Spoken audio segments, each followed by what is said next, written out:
The Mythical Island expansion brought with it 5 new EX Pokemon, as well as some important metagame shifts. Let's go ahead and break down the most powerful as well as the worst EX Pokemon in the game currently and why they get the ratings they do.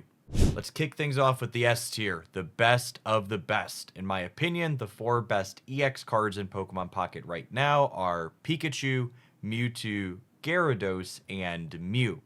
The first 3 of these are relatively easy to justify. They are all the namesake in their deck list, and the deck list headlined by these 3 cards are some of the most powerful and popular in our Mythical Island expansion.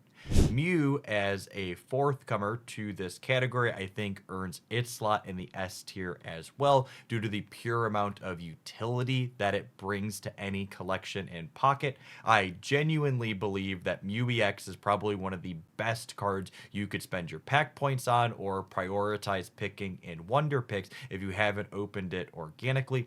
It gives you counterplay into things like Mewtwo and Charizard and Golem and other powerful attackers in a way that no other card can. It's a card that you can add to a deck list to take matchups that are otherwise unwinnable and give you a fighting chance inside of them. Next up, we have our A tier. The 3 EX Pokemon in Pocket right now I would rank as A tier are Exeggutor, Moltres, and Zapdos. Exeggutor EX is a card that I think you could almost justify putting into the S tier above this. I think it's one of the individually most powerful Pokemon Pocket cards that has simply never had a top tier home to date. This card occupies the very unique design space in Pocket right now as being one of the few cards that really rewards you for going first, being this incredibly powerful stage 1 attacker that needs only 1 energy to get going, means going first when you have this Exeggutor lined up can often win games on the spot with a single heads on your coin. Cracking for 80 damage at that earliest possible opportunity one-shots a variety of basic Pokemon before they can get evolved into their stage 1, and even clears a number of stage 1 Pokemon before they can make their way up into stage 2, such as Frogadier. While Exeggutor is obviously a mainstay inside of any grass deck, I also think the Mythical Island Exeggutor that can fix your energy colors in a 2-color deck means that it's fairly splashable now as well. Moltres EX is the premier way to get additional fire energy ahead of time in Pokemon Pocket. I would wager it's going to remain that way for the foreseeable future, whether it's powering something like an Arcanine EX or a Charizard EX. Moltres is very good at what it does. While it has an obvious variance element to what it's doing, the fact that you're flipping a guaranteed 3 coins makes it relatively consistent over the course of the turns where you're activating it. Zapdos EX enjoys having a relatively high HP pool for a basic Pokemon at 130, while also having a fairly minimal retreat cost of just 1. Pikachu EX variations have been among the top tier decks in Pokemon Pocket since the game launched, and Zapdos EX is a must-have card inside of there as well. While there aren't other metagame lightning decks, I think Zapdos EX is also a lot of fun to brew with in off-meta things such as Jolteon builds that I've enjoyed in the past. Our B tier today is the one that I'll wager will get the most friction in the comments section down below, but in my opinion, this tier is comprised of Celebi, Aerodactyl, Arcanine, Articuno, and Starmie. Celebi was massively overhyped on release, and while it's finding some more stable footing as the deck list gets optimized, I feel a lot of the strength in the Celebi decks that are finding success now are related to the fact that Exeggutor EX is such a powerful card, which is why I rated it in the A tier above this one.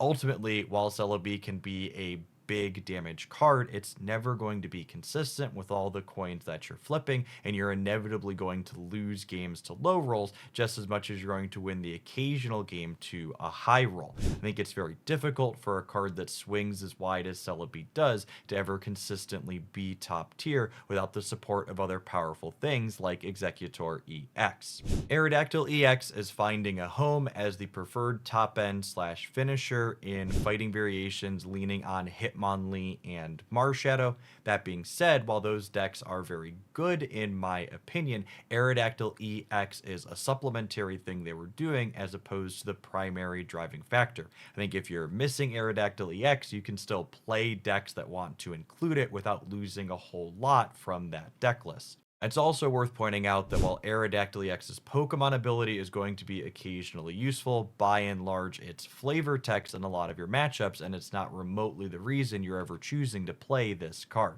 Arcanine EX is currently the best thing to be powering up with a Moltres, but I also wouldn't be surprised if at some point in the next set or two we get a more consistent or powerful fire Pokemon that we'd rather be powering up instead. Articuno EX and Starmie EX kind of go hand in hand. They're both cards that are pretty powerful when you have first energy advantage or when you're flipping heads with a copy of Misty. That being said, over Pokemon Pocket's short-lived history, neither of them have been a part of a deck list that's consistently a top performer, since Misty has such an inherent variance built into it.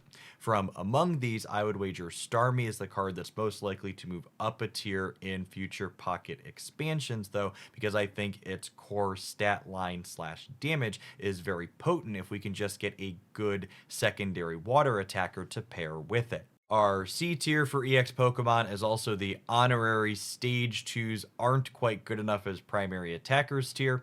It features Pidgeot EX, Machamp EX, Blastoise EX, Charizard EX, and then round out with a couple of Stage 1s in Wiggly and Marowak EX. All three of our Stage 2s in this category have a very similar story. They are very potent when you draw your 3-card combo and get them fully evolved and put energies on them ASAP. That being said, Stage 2 Pokemon are inherently inconsistent, and the power level that you get in the games where things come together often doesn't offset the lack of power that you're going to have in the games where things don't line up. I think Pidgeot EX is probably the best inside of this group, since its colorless energy allows you to pair it most flexibly with a variety of frontline things, making your deck the least embarrassing when your Stage 2 is nowhere to be found. Our Stage 1s in the C tier, Wigglytuff and Marowak EX, both have pretty similar issues. Their inherent designs are pretty variance-ridden, relying on coin flips to get the most out of these cards, and they feel like they've already been power crept a little bit in Pokemon Pocket's short lifespan, with Mew kind of just being a better, more consistent finisher against the bigger decks like Charizard and Mewtwo, where Wiggly previously felt good, and Aerodactyl just being a more consistent version of Marowak, offering you that guaranteed 80 damage every turn for 2 energy, instead of having to flip a coin for it. Finally, we have our D tier EX Pokemon, in my opinion, Venusaur, Gengar, and Lapras. Venusaur is a card that I could perhaps be persuaded to bump up to at least C tier, because I think there's a variation of Pokemon Pocket's metagame where Venusaur's stat line and attacks are quite good. That being said, the reality in which we've been living for these first 2 expansions, where big hitters like Mewtwo EX, Charizard EX, and Gyarados EX are often top decks in the format, mean that Venusaur's large HP pool and built-in healing often aren't enough to even survive 2 attacks. While Gengar's disruptive effect got a little bit better with the introduction of Leaf to the metagame, I think the inconsistency of assembling a Stage 2 and how long it takes to get this online to have its effect be active often leaves a lot to be desired. The fact that you're also only hitting for 100 damage once you get this Stage 2 together means that Gengar also can't close out games very quickly, even when everything lines up perfectly for you. Finally, it's probably almost a good thing that Lapras EX isn't a must-have metagame card. This was only available in one of our promo packs and is currently inaccessible for anybody coming into Pokemon Pocket new today.